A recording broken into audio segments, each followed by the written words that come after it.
Lingkungan lahan basah termasuk salah satu unsur yang sangat penting dalam kehidupan, dan juga lahan basah merupakan sebuah wilayah geografis dengan tanah jenuh dengan air, baik bersifat permanen maupun musiman. Kawasan rawa meliputi daerah yang bersifat rawa, berair, tergenang atau lembab, misalnya hutan rawa tawar, hutan rawa gambut, dan rawa rumput. Sumber daya lahan basah merupakan hakikat utama di Kalimantan yang luasnya meliputi lebih dari 10 juta hektar. Kira-kira 20% masa derajat Kalimantan lahan basah merupakan habitat yang sangat produktif. Assalamualaikum warahmatullahi wabarakatuh. Kami dari kelas ganjil perpajakan program studi Diploma 3 Perpajakan Fakultas Ekonomi dan Bisnis Universitas Lambung Mangkurat. Kami di sini ditugaskan untuk memenuhi nilai mata kuliah pengantar lingkungan lahan basah yang dibimbing oleh Arif Solahuddin. Dan perkenalkan, kelompok kami terdiri dari dengan saya sendiri, Olivia Agita dengan NIM 230031 23200001, dan di sebelah Saya Mutia Hafiz dengan NIM 23001123200013 dan di sebelah Saya Abdul Aziz, NIM saya 23003123100037, dan yang terakhir adalah Saya Deva Saputra Sinaga dengan NIM 23003123100019. Dan di sini kami akan mewawancarai salah satu warga yang berjabatan sebagai lurah di kampung Kait-Kait ini. Baik, langsung saja kita akan mewawancarai narasumber kita. Sebelumnya izin perkenalan dulu oleh Mutia Hafiz dari Diploma 3 Perpajakan Fakultas Ekonomi dan Bisnis Universitas Lambung Mangkurat. Di sini saya sedang berada di desa Kait-Kait untuk mensurvei terkait lingkungan lahan basah di lingkungan sekitar sini. Saat ini saya sedang bersama Bapak Lurah di desa ini dengan Bapak siapa? Bapak Tesar Teguh Janiko. Ya. Jadi di sini saya izin bertanya beberapa pertanyaan kepada Bapak, apa boleh bersedia? Bersedia. Yang pertama, ada banyak tanaman kelapa sawit di sekitar sini.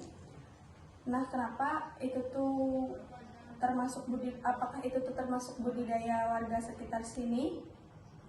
Oke, jadi sebelumnya terima kasih atas kedatangannya. Terkait dengan pertanyaan itu, kenapa kita memilih komoditas kelapa sawit? Tentunya yang pertama kita melihat potensi dan komoditas pasar. Dulu masyarakat desa Kait-Kait khususnya di sini mayoritas adalah petani karet. Semenjak harga karet itu mengalami penurunan drastis, banyak petani baik penangkar itu beralih ke pembibitan kelapa sawit. Yang jelas pertama untuk memenuhi kebutuhan dalam segi ekonomi, dan yang kedua bisa mengikuti perkembangan pasar. Baik, untuk yang selanjutnya, sudah berapa lama kalau sampai sendiri membudidayakan kelapa sawit di desa ini? Kalau kelapa sawit itu bisa disebut penangkar. Itu sekitar 3 tahun lalu. Sudah 3 tahun berjalan untuk pembibitan kelapa sawit. Terus dalam proses tersebut apakah ada hambatan di dalamnya selama 3 tahun ini? Tentunya setiap usaha pasti mempunyai hambatan dan tantangan tersendiri. Tantangan terbesar kami yaitu selain hama, itu ketika menghadapi di musim kemarau, karena seperti yang kita ketahui bahwa kelapa sawit itu membutuhkan konsumsi air yang cukup banyak. Nah, maka dari itu ketika menghadapi musim kemarau tentunya kendala-kendala itu mulai kita hadapi, dan untuk mengatasinya kita sudah mempunyai solusi-solusi agar kelapa sawit itu tetap bisa berkembang dengan baik. Kalau boleh tahu, untuk solusinya kan untuk musim kemarau itu kelapa sawit membutuhkan banyak air, itu bagaimana kalau dari Bapak? Yang pertama tentunya kita dari sumber air karena Kait-Kait ini termasuk daerah pegunungan. tentunya kita mencari sumber air yang sedikit jauh, memang membutuhkan biaya yang lebih. Di situ pengeluaran kita memang lebih besar. Kita menarik atau mengambil air dari dataran rendah seperti bendungan, itu kita menggunakan pompa air yang besar, baru kita salurkan ke penampungan kita agar bisa kita siramkan kembali ke bebitan kita. Itu yang pertama. Yang kedua, kita bisa menggunakan paranet atau penutup untuk mengurangi cahaya panas menyinari ke bibit tersebut. Jadi itu bisa sangat mengefisiensi untuk paranet itu. Tapi itu juga tidak bisa digunakan dalam jangka panjang, karena paranet itu akan menghambat perkembangan apabila digunakan secara terus-menerus. Terus kalau kan itu tadi kalau misalkan di musim kemarau sendiri, ada nggak kalau selama 3 tahun Bapak punya penangkaran itu sendiri, itu Bapak pemanen kelapa sawitnya juga atau?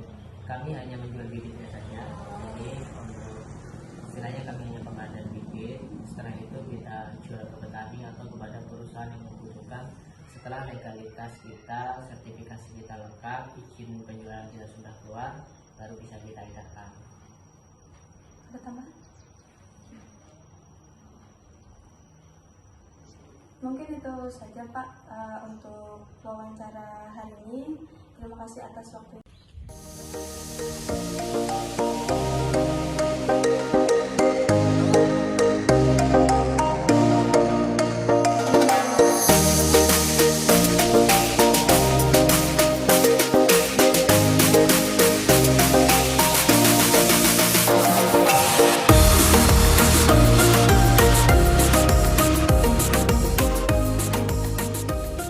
Sedikit saya akan menjelaskan terkait dengan varietas atau bibit Simalungun kelapa sawit. Ini adalah bibit kelapa sawit yang berusia kurang lebih 3 bulan, yang mana apabila sudah 3 bulan ini harus kita pijahkan atau kita pindahkan ke dalam polybag atau plastik yang lebih besar, karena dengan jangka waktu atau usia 3 bulan itu akar sudah mulai menggumpal. Untuk itu sangat disarankan dan harus dipindahkan ke plastik atau polybag yang lebih besar. Simalungun mempunyai beberapa kelebihan, salah satunya yaitu bisa ditanam baik di lahan basah maupun di lahan kering. Jadi Simalungun ini sangat cocok untuk khususnya kami para petani yang memiliki lahan atau tanah yang tidak terlalu luas. Dengan pelepah yang tidak terlalu panjang, itu sangat efisiensi tempat ukuran. Jadi jarak Simalungun ini mempunyai jarak tanam kurang lebih 8x8 ataupun 7x7 meter. Jadi sangat cocok untuk kami para petani yang tentunya tidak memiliki tanah yang tidak terlalu luas. Tetapi Simalungun juga mempunyai kelebihan yang lain juga. Di setiap pelepah, apabila perawatannya baik, itu di setiap pelepah mempunyai buah yang baik di setiap pelepahnya. Meskipun kecil-kecil, tetapi di setiap pelepah dia akan menimbulkan atau memberikan hasil buah yang maksimal.